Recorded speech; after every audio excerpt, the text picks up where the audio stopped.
Welcome to Jason Ellis 2.0, where I retired a week ago, and I said, I'm done with this for a while. It's costing me money, and we've got stuff we need to handle, so I don't go to prison.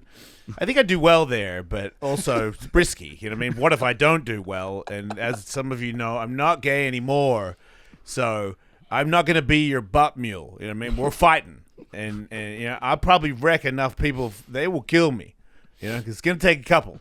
And by the time they get a hold of me, they're going to be, that's the thing, it's a problem with me. Like, I'm going to cause a problem and make you real mad when you wake back up, and you're probably wanting to kill me. Because I'll destroy a lot of you before I die. I was born that way. So anyway, I retired, and then this dickhead hit me up. He's a good guy. I met him in Texas. He's a very nice person.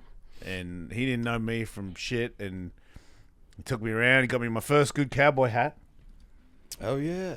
And then I was hanging out with Uncle Laser, and he's like, "You got the wrong hat on for the season." And I'm like, "What?" And he's like, "It's winter, man. You look like an asshole." And I'm like, "Dude, I'm from Australia. I'm a skateboarder who just got into horses like a year ago. Look, I know I'm a kook. I'm a kook and not in denial. Like, I know, I got a pink car. I'm a dickhead. At least I'm not ducking it. But, he informed me that I had the wrong hat, so then I had to go get another hat. So I have a winter hat and I have a summer hat. But Street Gonzo is here, and he has a documentary. Is that what you want to call you? Do you want to go? Yeah. Okay. Yeah. Just making sure. So he got a documentary. He does stuff. And I'm like, all I knew at first was I shot a microwave, and the police arrested me, and I was like, wow, this guy's a thrill seeker, And he was like, I'm going to get you a custom hat. Oh, the guy that makes the hat is in prison. And I was like, okay, so we're hanging out with the right guys. And then, every now and then he's got some stuff where I'm like, oh, you're really trying. I know you had a thing about the fires. Yeah. Really trying to do real journalism. Yeah, but I'm not gonna lie, I didn't expect it from you. I was like, yeah, right, you're doing real journalism. You're off your face. But he is. And then I watched this documentary, and it's shocking, to say the least. And if you have any, if you have a heart at all, and you value other people's lives besides your own, you will be shocked, and it's pretty sad and shocking. And I was like, look, I don't do this show anymore, but I'll do it for him, because if one person sees this and goes, whoa. So it's not really about the podcast. The podcast is so that you go see the documentary that he did on YouTube. And that is, what's it called? Well, the documentary is on the Street Gonzo YouTube, and sorry. The title of it is Exposing the Shadow Government Controlling Puerto Rico. But the actual title of the documentary itself is, we just went with Power Pirates. It was nice and simple. Hey, well, that is. But it's not good for SEO, so we... What's SEO? Search engine optimization. All right, so we're trying to get like a more clickable title in there. I'll change it again probably. But what about Tits Party? Yeah, Tits Party Drugs. A lot of people like that. Wait, don't do drugs. They flag that one. Oh yeah. Oh yeah, good point. Yeah.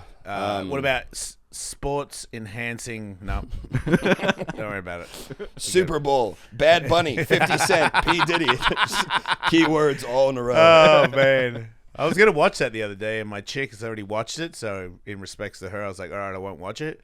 But I see clips every now and then on social media, and I'm like, man, that guy, like. A long time ago, I've told this story before. I used to go to this Russian spa. Fight friends got me into it. They had like crazy sauna, like you can't breathe, your nose hurts as soon as you get in there, like real hot. And they had a proper cold plunge, because a lot of cold plunges that you go to that are public, they're not that cold. And I was in the MMA community where it was like 38, and I'm like, 38? Like, isn't that actually freezing? Like, how is it water? I don't understand. Isn't it just a block? And they're like, get in there, you do 10 I'm like, 10 minutes? You're trying to kill me? And like, if you do 10 minutes mental time, I'm like, do I need to be? I'm not in the UFC. You are. Like, I don't need to do. You're killing me, dude. But they recommended this place, Vodaspa. It's top of the line. Like, it's all Russian. It's like no phones, no, you know, what I mean, it's proper. It's no bullshit in it, you know. And I used to regulate. I used to go there regularly. Wow. Anyway, I'm in there in the morning because I would get real high, and then I'd go to the spa and sweat it out enough to do my radio show when I was successful in doing a job that actually made me money. And I would go there by myself, baked. You know what I mean? Just baked as an absolute bastard. And I'd sit in the sauna and burn my nose hairs, and then go in the cold plunge. I'm like, all right, let's do a show. So I'm in there and I'm doing the circle, you know, the circuit. I go in, then I go in the cold plunge, and I go in the cold plunge, and then I thaw out in the jacuzzi for a little bit. So I'm in the jacuzzi thawing out, and there's this guy with a Bluetooth in his ear. And I look over and I'm like, this big sign says, don't use the phone, no phones. I'm like, what kind of a douche does that? And I'm like, he's a black guy. Yeah, he doesn't answer to certain rules. I just assumed he was like, yeah, man. He's like, no, fuck you guys. I do whatever I want. I'm like, oh, fair enough. I'm not gonna argue. And then I go, man, that guy looks like Diddy. And then he walks by and he gives me the eye. And I know I've done some gay stuff. People don't like to hear it.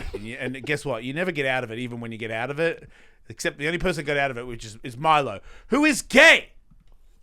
You're gay. Just because you're not practicing it anymore doesn't. You're gay. There's a difference. I am a sex addict, and dudes suck it easier. I regret it. I've never thought that dudes were hot. Way rather a chick suck it, but you have to talk to him for too long to get him to suck it. And when you're trying to get sucked off as many times as I was in one day, dude's very convenient. But now that I'm not like that, he's like, I'm celibate. I've been celibate for 5 years. I'm like, just bone a chick. No, you know why? Because you're gay. And that's okay, dude. What if that's just sex addiction and not being gay? If you're just trying to get off and it doesn't matter the vessel at that point. That's me. That's what I'm saying. That's what I was. Is that even gay, though? Well, that dude, I'm writing a joke about it. I'm writing a lot of jokes about it because it's an angle that I have that not a lot of people are doing. And I'm like, yeah, I see why you don't do that because a lot of people don't like it. But like jail gay is, you know, because jail guys are like, well, there's no chicks in here, so like I'm banging dudes. It's not gay. And I'm like, well, I see your argument, but no pun intended, you are banging a guy. That's gay. But it's the least gay thing a gay guy can do is, sorry, can I use the R word? I mean, I think I have. If you are a guy, man, now I'm on TikTok. If you are a guy, it's the least gay way to do it. Do you see what I'm trying to say? It's a manly, like if you beat up a guy and then you bone him and he doesn't want you to, it's pretty manly. I'm not saying it's good. I'm not approving it. I'm just saying that's as least gay a gay act as you. Because look, here's the other angle. Well, it's either the least gay or the most gay. I like the argument because it might be the gayest thing. I really want to fuck this guy. Yeah, because that's the other thing. I don't want to do it. Well, it looks like you do to me. I mean, you got pretty energized to get it going. It's not it didn't just fall on your penis. You know, you had to beat him up. Really put in a lot of work. Yeah, like fuck a man's asshole. And you stayed hard while you were beating him up. That's pretty gay. I beat up people before. I was never hard. That's like a thing. I remember if there was a group of people that were going to beat me up, I'm like, if I take all my clothes off and I get hard, at least 4 or 5 guys will run away. So I'll only have like a couple dudes to deal with. That was my plan. But it's impossible to stay hard and fight. It's like 2 different mindsets. You know what I mean? Well, not for everybody, apparently. Because he's gay. But like, if you make out with a chick and you close your eyes, if I take that girl away, do you know what you look like? You look gay. Because it's gay, dude. You have a gay face. But if you're beating a guy up and you burn him, it's not gay. So you saw Diddy in the sauna. And thank God, dude. I'm like, what am I doing? This is why the show makes 0 money. I love it. I'm like, I don't get why the show isn't so popular. Joe Rogan, really? Like, dude, did you just hear what I said? That is riveting. I mean, space. You know what I mean? Like Republicans? No, dude. Yeah, like I'm talking the streets, dude. Jail butt fucking. Yeah, nobody's doing that. I don't get it. Algorithm. No, I get your point though. But yeah, Diddy hit on me in the spa. Gave me the eye. Oh. And I told everybody on the show that day, I go, guess who tried to hit on me today in the sauna? Nobody believed me. And this is years ago.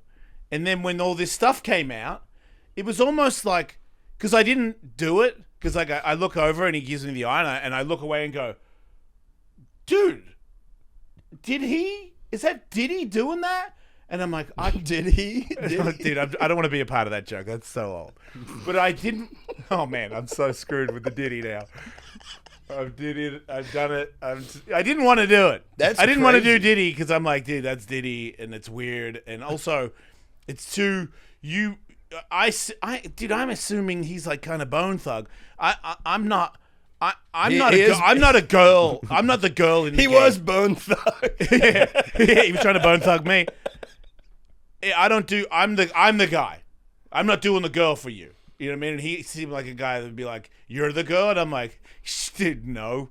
You know what I mean? Like, I'm more the jail kind of gay, you know? Right. So I'll beat you up and then do you. I wouldn't, but I could. That's how I prefer it. You're not beating me up and doing me. That's not going to happen. So, yeah, I was like, whoa, no way. And then I told everybody, and I kind of, part of me was like, I swear that's what happened. And people were like, yeah, right. You're crazy. And I was almost like, yeah, I think I am crazy. Like, I probably didn't see what I thought I saw. And then all this stuff comes out, and I'm like, oh, he totally was trying to. Saw exactly what you thought you saw. Yeah. Well, that's vindicating. I don't know for who, but yeah. 50 Cent. Put me in your documentary. Yeah. Damn, dude. But I'm living on the edge these days because I've got you on, and I see the documentary where, they're like, the government finds out you're doing this stuff, you could be in trouble, Like people have been telling me that. It's making me a little paranoid. Which is great to have you here on this show that cost me money. I paid money for me to potentially be murdered, so that's cool. And then also, do you know who Tim Pool is? Yeah. So Tim Pool sponsors me for skateboarding, Boonies. I'm sponsored by him. Okay. I skated at his skate park. I was on his podcast. People were like, he's a homophobe, he's a racist. And I'm like, why would he have me on? Because I'm super not racist or homophobic. And I go, as soon as I get there, I go, hey, man, we got to talk real quick before we do anything here. And he's like, yeah, what is it? And I'm like, people tell me this. And he's like, well, I'm not. And I was like, so gay people can get married? He's like, yeah. And I'm like, you are okay with the blacks? He's like, what the hell, dude? Like, he's looking at me like I'm crazy. And I'm like, Mexicans, how do you really feel? And he's like, dude, what are you? He's like, I'm part Korean. I was like, ooh, that's a good argument. I like where you're going there. That does make it hard for you to be racist, but you still could be. And then I was like, what about some other? I forgot. I gave him a run. And he's like, dude, I'm not. I'm happy. Like, let them all live. Great. People say this stuff about me. But anyway, he got shot at recently at his place.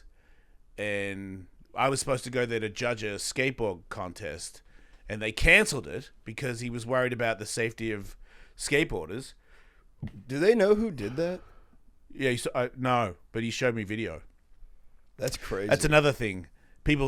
Candace Owens said that he made it up. Well, then he might have hired people to shoot at his house on video because I saw the video. So I feel like, and talking to his wife, he got shot at, dude. He's freaked out. Like, he's legitimately freaked out. Like, he's thinking about moving. I think he is moving. And I'm like, I don't think he made that up so that he could, like... I mean, political violence is obviously getting worse in this country. It's a weird, like, the Candace I don't Owens think that's an unbelievable thing. No, because if you just say things on the internet, people can go, no, that's actually not, like, no, you're not Jason Ellis. The other day, someone on Twitter was like, that's not street skating, when I said that I was street skating. And I was like, wait, it is. And it's like, well, no, it's not, you idiot. And I'm like, I had to double take. I'm like, wait, who am I? Yeah. Wait, have I been skateboarding my whole life? I'm a vert skater. And when I skate the streets, it's called street skating. I'm friends with the best street skaters in the world. and they call that street skating. Yeah, there's kind of a... No, Ellis, you're an idiot. I'm like, I'm pretty sure you're wrong, but because it's on Twitter, you can... There was a huge group of people that are like, Jason Ellis is the dumbest guy. Well, it's a separation of reality because of the internet, and I think probably specifically social media. Yeah, Because people feel like they can just say whatever the fuck they want. I mean, they do. They can. Yeah. So it's an experience, but Well, these without days repercussions, I mean. You know, people feel like they can just... Well, that's the other thing. When you're me, there's no... I can't do anything because I'm like, I have children. I don't want to go to jail. Right. And I have like, my brain works pretty well. So it's like, if you talk shit to me, well, I'm not going to beat you up. You know, like I'm not going to get an assault charge. I'm a 54-year-old man. Like, assault, what are you in for? Dude, no one's saying that to me. I'm not in. You know why? Because I'm going home. Like, Stable. You're not. Yeah, I'm got my shit together. Nobody's worth it. The only time it's worth it is if you're for your kids. If you're doing That's something to my pretty much kids, or you're doing something to a woman, well then yeah, I'm gonna wreck shop for sure. You know, if you're it's like some sort of group on one guy, I'll jump in. You know, it's things like that. Save somebody's life type situation. Yeah, but that's probably never gonna happen. So if it's someone like, hey man, you're this, I'm like, maybe you might be right, I don't know, but even if it's not true, we can't get into this. You know, that happened at the skate park the other day. Some guy was in the bowl, 2 kids are in the bowl, and they were adults, and I was like, you guys got to get out so other people can get in this thing. And he was like, you don't have to talk to me like that. And I was like, what? I'm like, dude, I'm just telling you to get out of the bowl. Like, there's rules in this game. You know what I mean? Like, you go, and then you get out, and then I go, and then I get out. That's kind of how it goes. And he's like, you're too old to be here, man. And I was like, that is hilarious. I was like, hey, man, first of all, fuck you. He said that verbatim? Oh, yeah. He's like, how old are you, dude? You're too old to be here. And I was like, it burned because I am old. You know what I mean? I was like, ooh, that's a zinger because that's a good one. It's a good point. Some may say that. I have said that to myself several times when I get hurt. But I was like, hey, go fuck yourself, dude. And he was like, oh, yeah? And I was like, yeah. And then he got out of the bowl, and there was like a little thing there for a second, and I was like, you can't do it. I can't. Yeah. And I was like, if maybe, because there was 2 of them, and I was like, if you jump me, then I can, but I can't be the first guy. The instigator. Yeah, and I think that's because there's too much, just in general, there's too much litigation and legalities and lawsuits in America now. Dude, I can't do anything. I can't imagine being in the parking lot speaking to the authorities. Yeah. And they're like, so who? And I'm like, I'm a grown guy. I rocked him with an overhand He right. called me a name, and it's like, dude, grow up. Yeah. So yeah. Well, I mean, what are you supposed to do in a situation like that? Walk away. Well, what if they were just being assholes and kept doing that? You know, like they weren't letting anybody else. Well, I kept skating, and I was like, look, dude, I'm like, you don't know how to skate. You don't know the rules. I'm just trying to help you, dude. Like, but if you want to be a dick, we can sort it out right now. I'm ready to go. And he was like, oh, yeah? And I was like, yeah, for sure. Dude, like, how old were you when you moved to America? 17. Interesting. How much has it changed in your opinion? Wow. That's interesting. Because you're talking to a guy that's been high his whole life, and it was like, what is really happening in the world, Jason? At 17, I'd be like, Tony Hawk's here. Yeah. And it's pretty awesome. You can get a Cholito. It's this thing at Taco Bell. It's like $4. It's awesome. Now I'd be like, oh my god, dude, I will never eat that. I'll die. Right. Chicks like me because of my accent. The rules. You can have wheels that go past the car. They can stick out. You can have guns. Black guys are cool. They sound funny. Like, I remember the first black guy, like a proper black guy, not a fake Australian black guy, like a real one here. And I was like, I can't even understand what he's saying. A foundational black American. It sounds cool, man. And then the music, and I was like, this place, Metallica. You guys have Metallica and stuff. And I was like, this place kicks ass. And this is my opinion of America was California. So I didn't even know that there was an East Coast or that there was like a Central, or I was just like, in America, all the chicks are hot and they have blonde hair and they're all on the beach. Because I went to...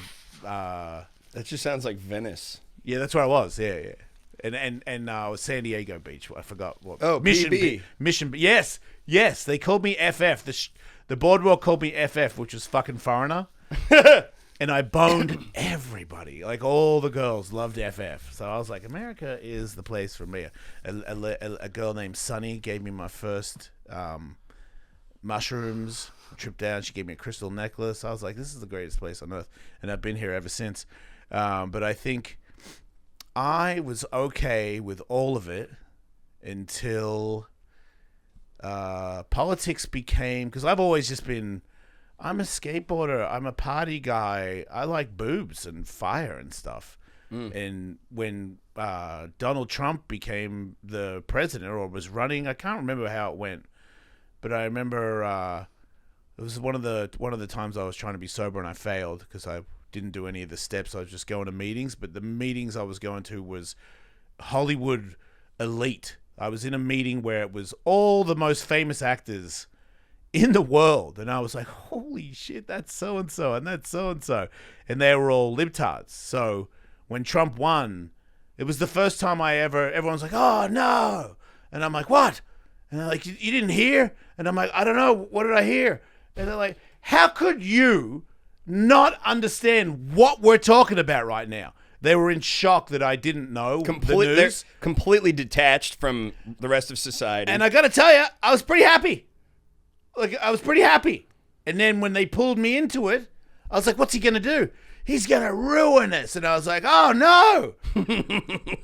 I believed it because they were all my friends. They were like, yeah. And I remember I'll say it, Dak Shepard is a good guy trying to get me sober. He's like, how could you not care? And I said something, looking back, that was spot on. I was like, well, if it's one guy or the other guy, does it really matter? Like, they don't care about us. And now, years later, I'm like, well, yeah, I still back that. Nailed it. Like, I don't think that if one is in or the other one's in, I think the only difference is, let's face it, they want the money and they'll take it from you until there's none of you left. That's and you will be their slaves. That's the end of it. That's what I believe. You will work for less and less, and you will never be able to afford stuff.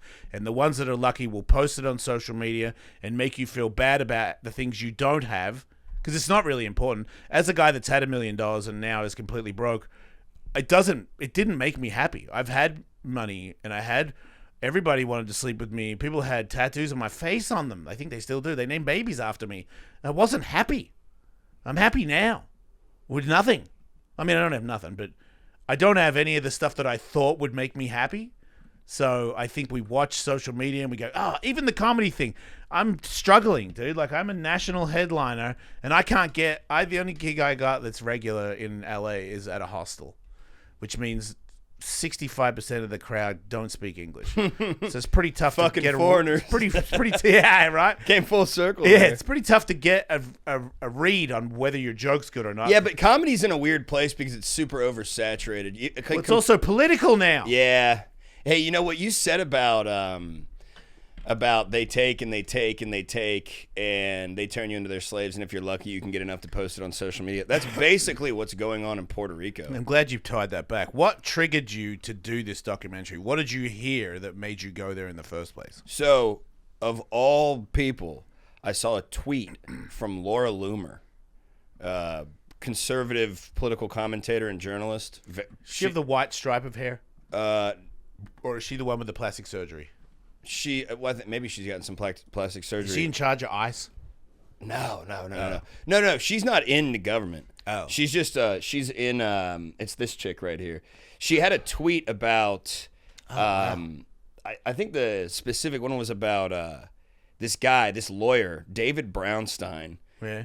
He was on retainer for $850,000 per month which equals out to month, dude. $28,000 per day. So more or less, Oh my god. the typical Puerto Rican family income per year is $25,000. So he was getting paid more than what a Puerto Rican family gets paid in a year in one day. To do what? To help negotiate bankruptcy proceedings because the whole island's bankrupt. So what you just said was exactly what I thought when I saw that. I was like, why the fuck would somebody be getting paid this much money? And it kind of brought me down a rabbit hole. And I was like, what's going on in Puerto Rico? And then I realized Puerto Rico is part of America. And I kind of forgot that, I guess. Yeah, we do that. And then I was like, okay, Hurricane Maria obliterated their power grid. It's been 8 years. People are saying the power grid is still having a lot of problems. Living conditions haven't necessarily gotten better. The island's power company's still bankrupt. And I was like, this is insane. And they're paying people almost $1 million a month to do what now? And it hasn't gotten fixed. So we went down there to more or less investigate the power grid and also see what the living conditions were like. And it was fucked up, dude. And then it was exactly what you just said. I saw the thing in the documentary where the lady in the taxi said that it was like this before the hurricane. That's what was kind of mind-blowing was that we found out the power grid has been it's antiquated and it's been dilapidated before Maria. Right. They've had power problems since like the 80s.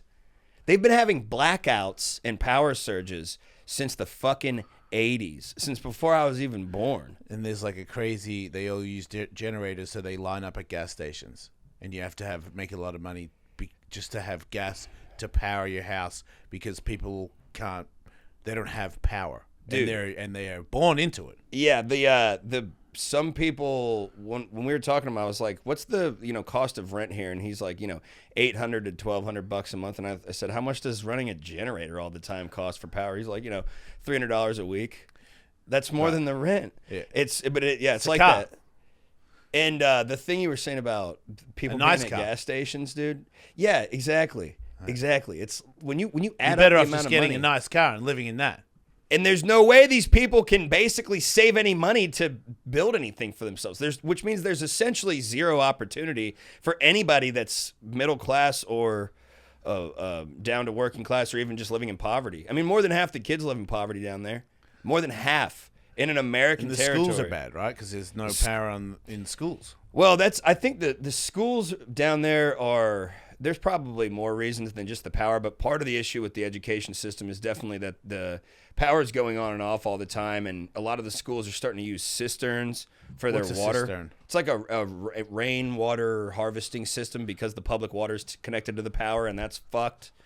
It's fucked everything, dude. It's really bad, and I was genuinely kind of shocked by all this because we were only there for a week. And I learned all of this in a period of 1 week. Yeah. Granted, we probably did about like a month's worth of work in that week. We didn't really sleep. We just kept going and going and going.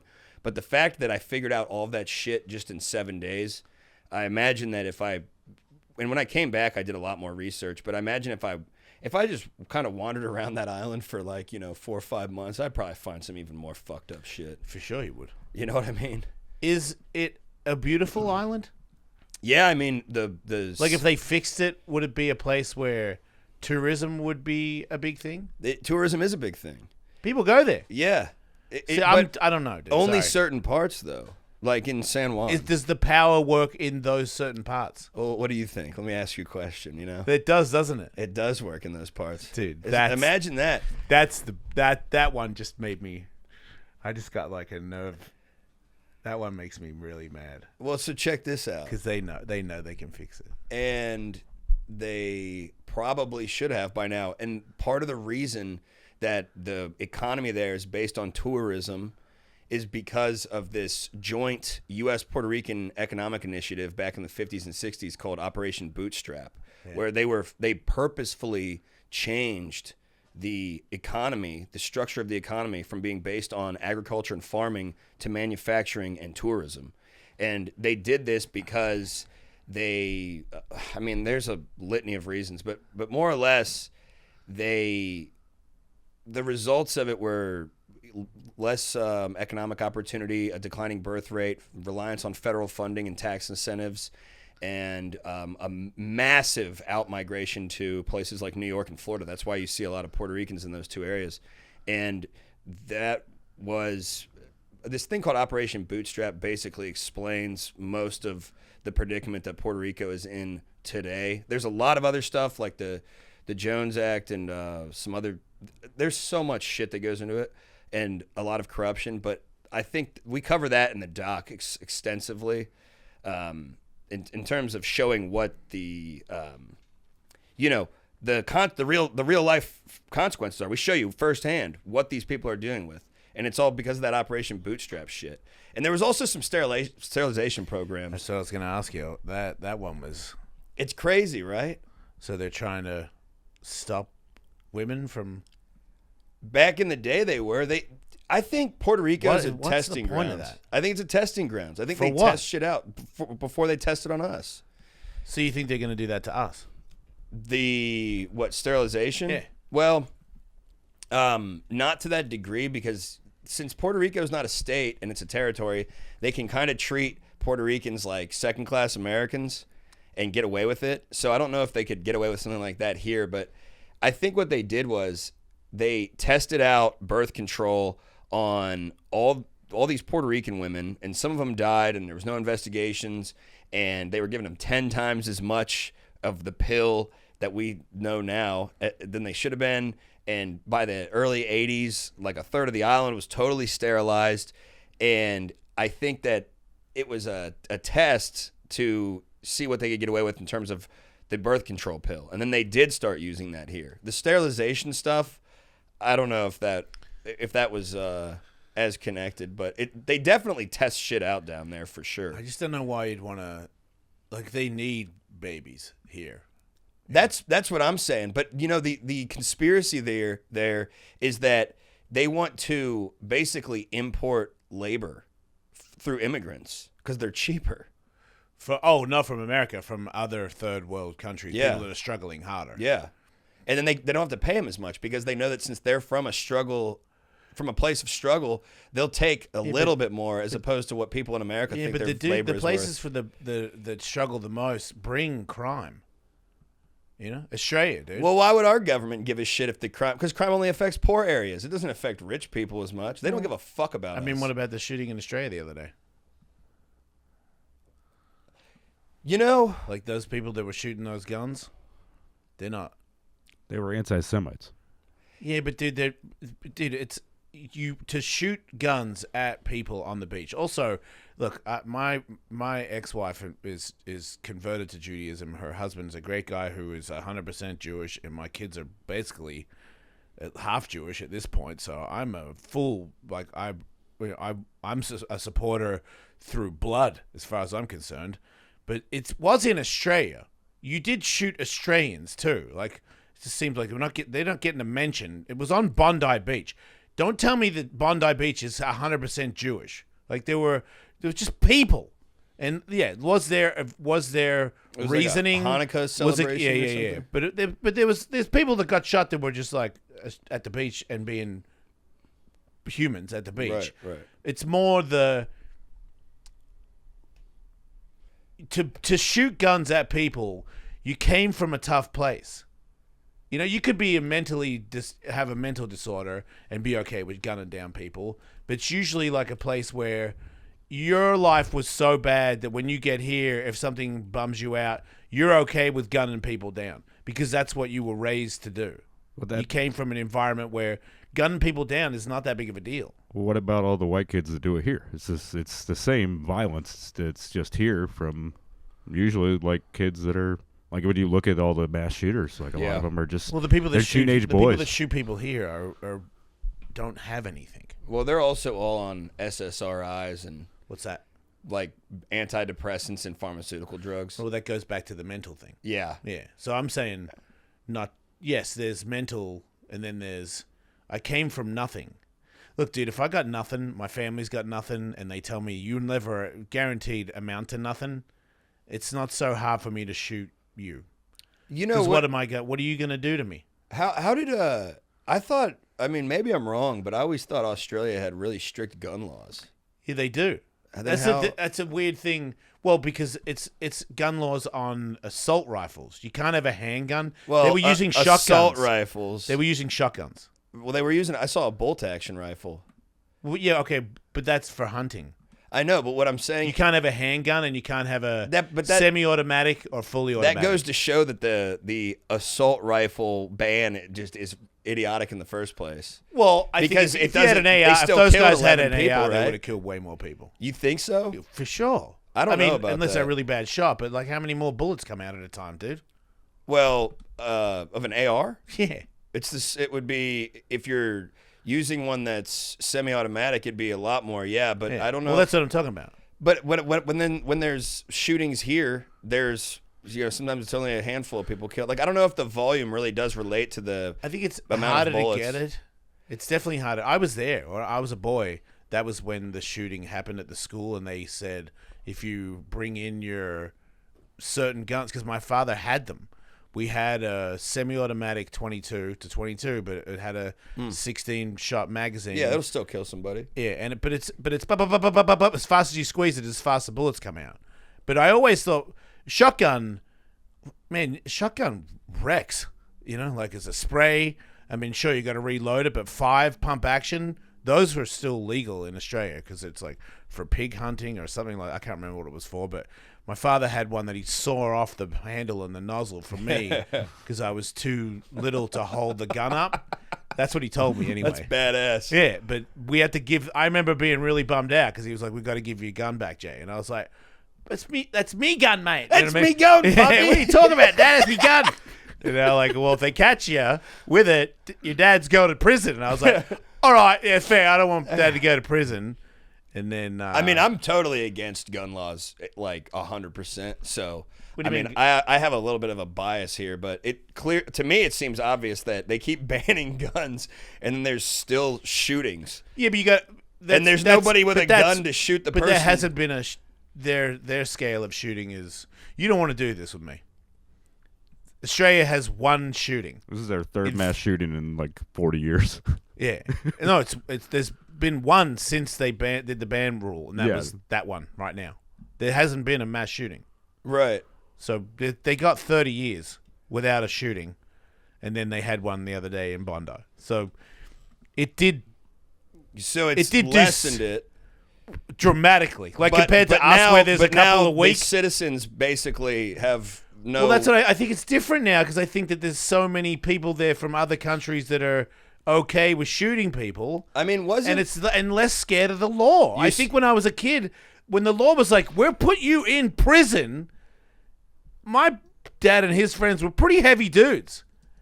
Some of them had been to jail, and they were like, "Ah, shit." Okay, a couple of the guns, they were like, "I'm not giving that one up," and they hid it. Yeah. So they pull it out every now and then at a party. Check this out. Yeah. Check it out, and then they put it back somewhere. And the people that they pulled it out in front of were good friends. Yeah, because you can't get anybody telling anybody because you would be ruined by it. Yeah, because they're scared of the government. Yeah, which is fucked up. It shouldn't be like that. I agree. I actually agree. I've changed my mind on that stuff. I think that wasn't COVID fucking out of control down there too? Yeah, my brother called me and said. The law they had was because my brother's a electrician, and he said he could drive if he was driving to do the job, he had to have like some sort of pass to do it. And that's crazy. Oh, dude, they called me once. My brother called me once and goes, "One of our friends has a mini ramp inside a shed, and we have all secretly gone there to skate." What? And it was like they were. You couldn't even go skateboard. Fuck no. What? And if he got caught driving back from it and didn't have proof that he was doing like working on a house, completely. So this is what I imagine Nazi Germany was like. Well, they wouldn't have killed him if they had caught him. But yeah, they'd lock him away in a little camp. But it was still, and it was the fear that they had. Like I could tell that my friends were pissed, rightly so. Yeah. But also not looking to be like, we should fight them all. You know, but they weren't like, fuck them. You know what I mean? We're going to go to war. Like, if they catch us, they can suck it. Like, nobody said that. They were like, fuck. This sucks. I got to go home. I can't leave my home. Yeah, it's like the government's basically mastered the art of taking a little bit from you at a time, but not enough so that you'll fight them. They're like, oh, let's just take a little. Let's take a little more and a little more. And here's as my long as we theory. don't kill anybody, they're not going to come after us. Here's my theory. That's why I don't believe in the sterilization theory, because I think that they need us until they figure out how to make robots run it. When robots run it and the rich people can get the robots to do the car work and fix this and clean the house or whatever the stuff that they don't want to do, pick the fruit, all that stuff. Then they'll really get rid of us. Yeah. But right now they need us. So to me, if you really, and this is, I'm older, I've had some heart conditions, I've done a lot of wrong in my life. I've made my apologies. I've made my amends. But like in the grand scheme of things, like I mean well, but I'm a shithead. I have been my whole life. And if it comes down to it, because that's chit chat, thoughts and prayers, suck a dick, dude. Like if you want to do it, let's do it. Like, and it's also like, wait, like go to war with the government. I'm like, well, yeah, you're gonna lose. I know. Like you don't think I'm aware? Like I know the joke. Like there's a drone, dude. We don't have drones. Like we'll all show up with all our guns, and then someone goes poof, and we're gone. But if we all die, well, then there's nobody here. And now they're screwed. So if you're gonna fight, it's now or never. Because once Elon gets all those robots working, and we go, we're not doing it anymore for the money you're giving us, and you're making our rent too much. Army of Terminators. They'll be like, great, see ya, we didn't need you anyway. But right now, if you did it, quit yapping, show up, let's go out on the street right now. Everybody, start banging, and die. Die for. Look, dude, if we all die and then they're left, then eventually they will die and then the animals will come back. That's what the world wants. That's what God wants. Yeah. God wants a few of us and way more of the deers and the horses and the fish in the sea and all that stuff. Where it's greedy and we're taking too much and we're making cars. I love cars. Don't get it wrong. I love cars. I love burnouts. I love smoke. Let's do it. But also, shut up or fight. You sound like a conflicted man. Oh, hell yeah. I feel the same way. I sucked a dick, and now I, hate, and now I'm like a Republican. I'm in hell.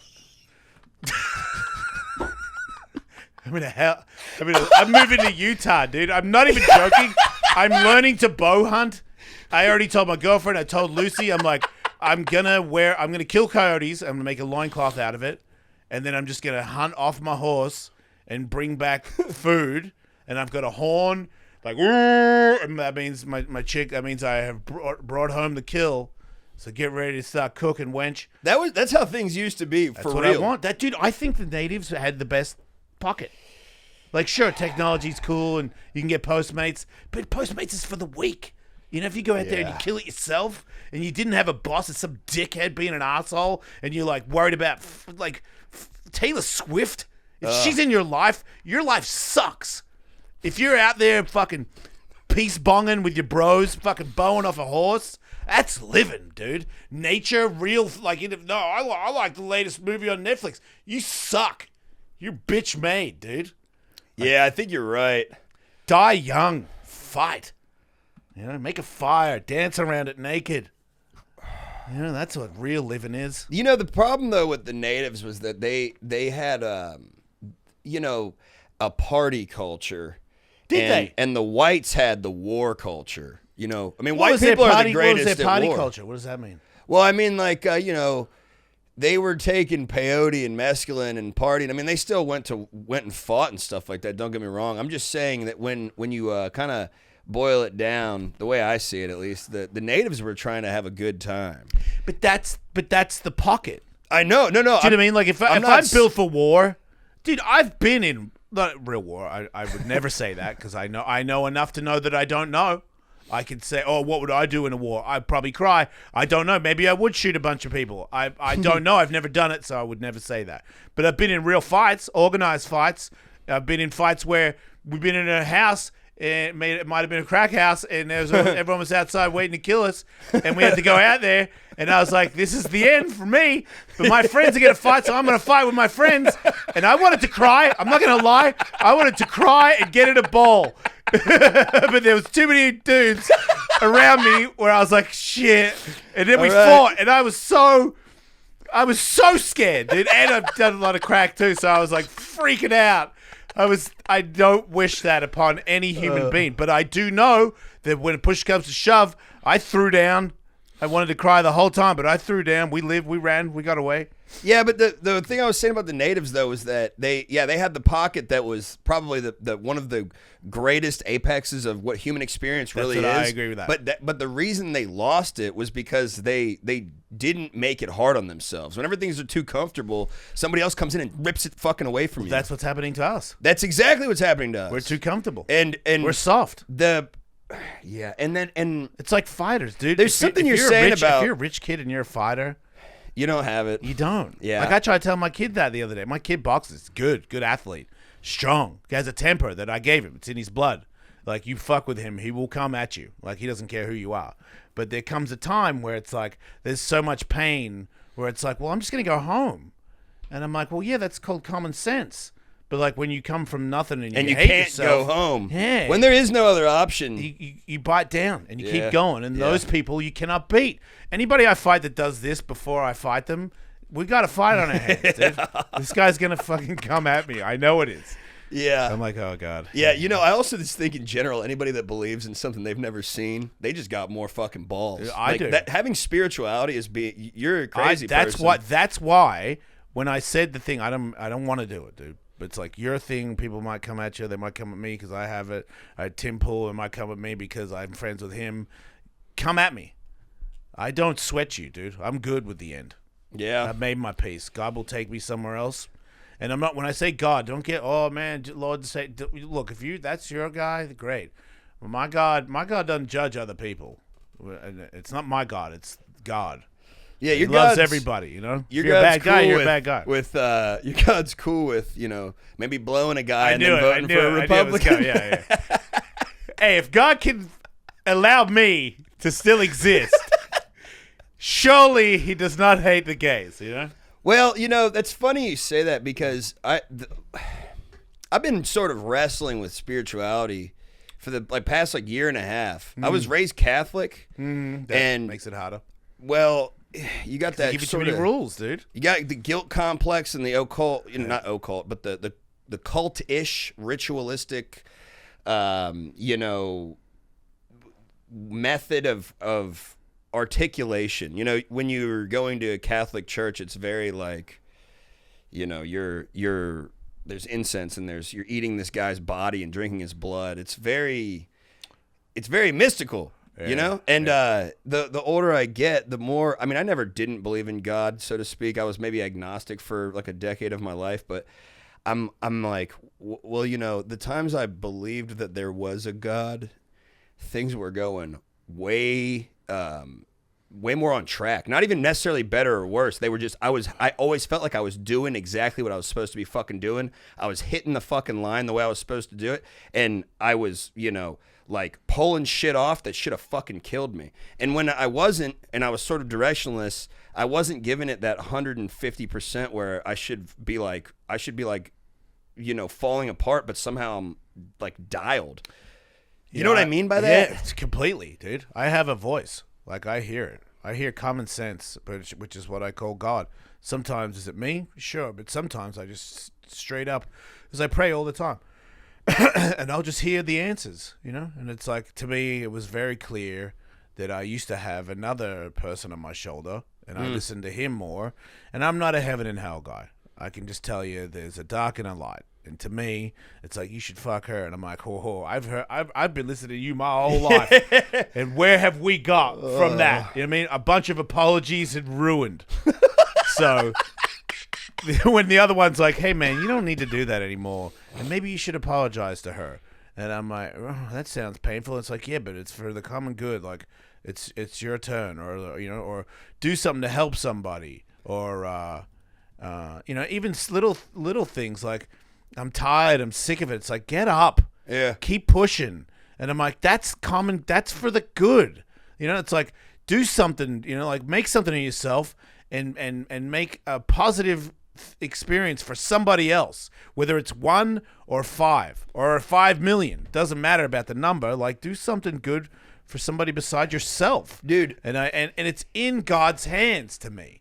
Like, all I can do is be a good person and show up.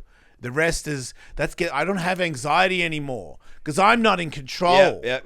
It's in God's hands, dude. I was gonna say the term I use is walking with God, but in God's hands is interesting too. Like once you take, like with this Puerto Rico thing, for example, I got people saying, well, hey, you know, these government entities and these consulting firms are very powerful, and some of them are the biggest companies in the world. You should be very careful what you're talking about and how you operate and watch your back. A couple more people than that have told me too. And I think, well, there's nothing really I can do now. I already sort of did what I did, and I'm on this trajectory, and it's in God's hands now. I'm walking with God now, and that kind of gives you that peace of mind about what you're doing. And also, when I have, you know, like 1,000 DMs from Puerto Ricans about how, and it's pretty similar every time. And every time I try to go respond to it, they're saying, hey, as a Puerto Rican, thank you for what you are doing for our people on the island, because not a lot of people are talking about it. Yeah. And when you hit that, you're surfing the vein of somebody's like the paradigm of their existence is throttled by this fucked up shadowy government that has basically not fixed the island and funneled money off of it, and they're so thankful for something like that. I mean, I know I'm hitting something. Yeah. I don't know. I hope I'm. No, you're doing good work, dude. Doing it the right way, you know. That's why I was like, I'll do this podcast. It will cost me money. Yeah. Well, I'll buy you lunch or something. I didn't say it for a pat on the back. I said it as in, this is a great, because it's really a great show, and you're just like all too gay on TikTok and watching Theo Von. Nothing wrong with that, but I'm just saying, there's other podcasts. We exist, you know. Yeah, We're you good know, people. Man. What do you? Let me ask you something. What do you think the role that people like yourself and other comedians are playing in the overall telling and spreading of truth in the world right now? Because I think that in a certain capacity, comedians kind of have a larger role in telling the truth than a lot of journalists or news outlets do. And that's something that's always been on my mind. I think lately, because of people like Joe Rogan, there's been a huge shift where people get their news and facts from podcasts and not media, because media has been proven to lie, not all the time, but lie sometimes, and that's enough. When you catch them in one, then why would you believe them? You know, it's kind of like your girlfriend cheats on you, you know, 1 time, 2 times. Next time she says, I swear to God, I didn't sleep with that guy. Like, are you going to believe her? It's hard, because you're like, I already know you've lied once. Why would you not lie again? Yeah. I already know you're a whore. And to me, asking that question, to me, no, because nobody cares what I do. But if comedy keeps going the way it's going, because I am doing better, and it's crazy. My comedy is slowly turning into something else. Like I'm talking about, I actually wrote down a bunch of stuff this morning about doing a one-man show where, yes, it is comedy, but there is like a lot of serious parts about it. And I just feel like you know, I've always been a person where, you know, everyone, you do the thing, and then you do the thing, and then the next thing you do, and it's like, that's what everybody does. Like, I don't want to do what everybody else does. You know, when I did my radio show, I was like, I don't want to be what Howard Stern is. I want to do my thing. And there's like, well, they usually do this, and I'm like, I usually don't give a fuck what you do. I'm gonna do it my way. I'll do a special. It's like, well, when you get to this level, you do your jokes, and then you get rid of those jokes, and you do your new jokes. And I'm like, that's what you do. I don't have to do that. And then this world that's forever changing, and there's new ways to entertain, I have a different plan for that stuff. Was your first foray into media on radio? Oh yeah, besides skateboarding. Yeah. I mean, doing a show. Same. Yeah. It was an accident too. Tony Hawk. Tony was like, I want you to be my co-host, and I was like, what's a co-host? He was like, just be on the radio with me and like make jokes, and I was like, why? And he's like, dude, you're funny. And I was like, am I? You're getting this huge opportunity. You're like, why? What do you mean? Yeah, I did. Dude, I didn't know there was a 10-year reunion for Tony, and one of the bosses goes, you know, Tony told me 10 years ago that you'd be really good at radio and that you should give him a job. And I was like, no, I did not know that.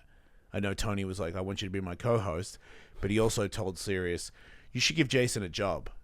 So Tony Hawk knew that I'd be good at radio before I knew what radio really was. That's crazy. Yeah. And the only reason I really went at it was because I drank and did drugs when I was in the top 10 of skateboarding, and I missed my window. Like, there were people that started beating me where I was like, I'm better than you, but I'm way better at doing cocaine than all of you. Yeah. So I lost that. Yeah. And when I had this second chance, I was like, when I started skateboarding, I was not a talented person. I just loved it so much that my passion for it woke my body up to become athletical enough to do things that I never thought I could ever do. You had the grit. But then with radio, I was like, I have natural ability. I'm like, imagine if you actually honed in on this one. And then it got big and I got money and I got, I don't want to blame Did anybody. more cocaine? I didn't do cocaine because I had a heart condition, but I did everything that I could do to not kill me that was still running. So this time round, being sober and having a shot at comedy, I'm like, this is my actual calling, and all those things that I did before were to prepare me for this. And this time, I'm coming at it completely clear and sober and somebody you can count on. Like, I'm not suspect. You know what I mean? Like my chick, I'm cured. I know people find it very difficult, but it's like, it's not just gay shit. I don't want to have sex with anybody. And people are like, that's impossible. And I'm like, I would have told you the same thing, dude, but I really have no interest. Chicks are still in my DMs, and I'm like, oh, God, why would you want to? If you just see me on Instagram and you want to sleep with me, do you know how fucked up you must be? Yeah, dude, I feel look the like same a way. Fucking idiot, dude. Whenever these girls are like, well, sending me nudes or whatever, I'm like, oh, you want to have sex with me? You're disgusting. A little bit. What's wrong with I don't you? want to say that word, but yeah, No, a little bit. I'm being hyperbolic. You're crazy. Like, you had a weird childhood. I'm hot. You got a weird childhood. You do. I'm not saying I'm not hot. I'm just saying I'm sketchy hot. You know what I mean? I'm like, if you like, he's kind of sexy. I'm like, you're sketchy and very mentally ill. Yeah, I a little, feel like- very, but little, at least a little mentally. Well, I was talking more so about myself. Oh, yeah. But I'm just saying. But I've cured myself. Like, well, God did it. But I don't. Dude. It's.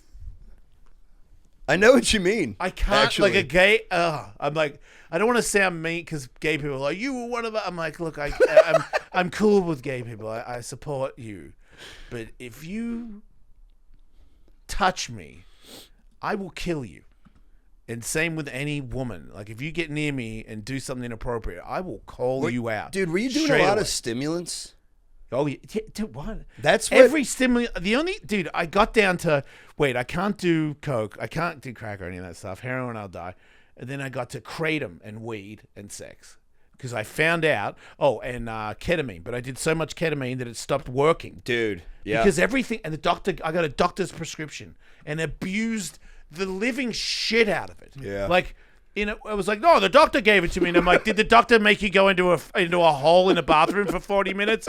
Because that's what I did like 3 times a week. Yeah. And I was like, no, it's health. I'm breaking down the barriers, you see. And I'm like, dude, you're like holding onto a towel like it's a rope to life.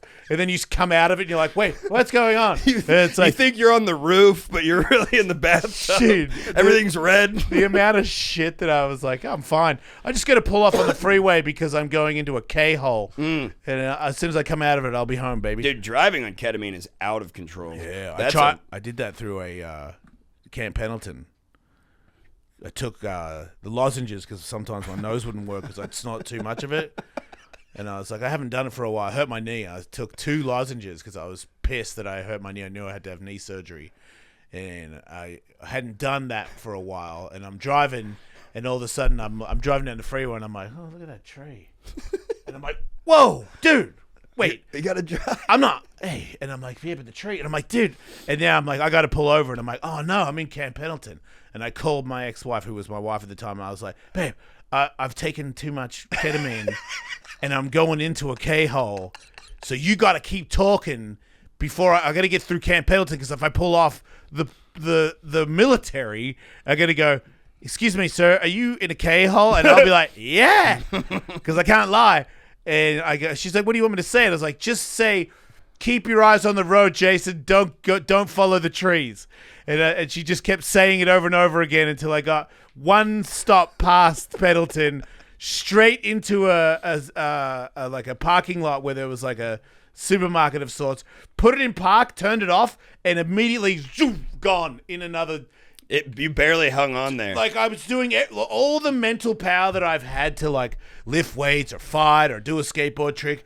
That was to not go into the K-hole until the car was turned off. As soon as I hit the off button, and then like I came out of it, drooled down my face, and I was like, wow, that was so close.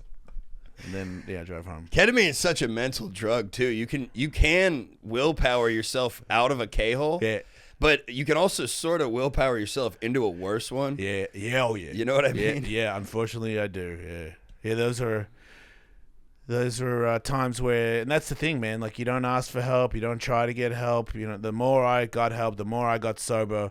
Every couple months, I would step back and see old me and go, I can't believe anybody is still my friend. You know, like I can't believe, and look, I didn't hurt anybody. I mean, I hurt people that love me. It was relationships. I was terrible, but it was never malicious. You know, like I said, it was not, you know, when you look like this, not everybody wants to sleep with you, but the ones that do want to sleep with you, they don't care if you're married.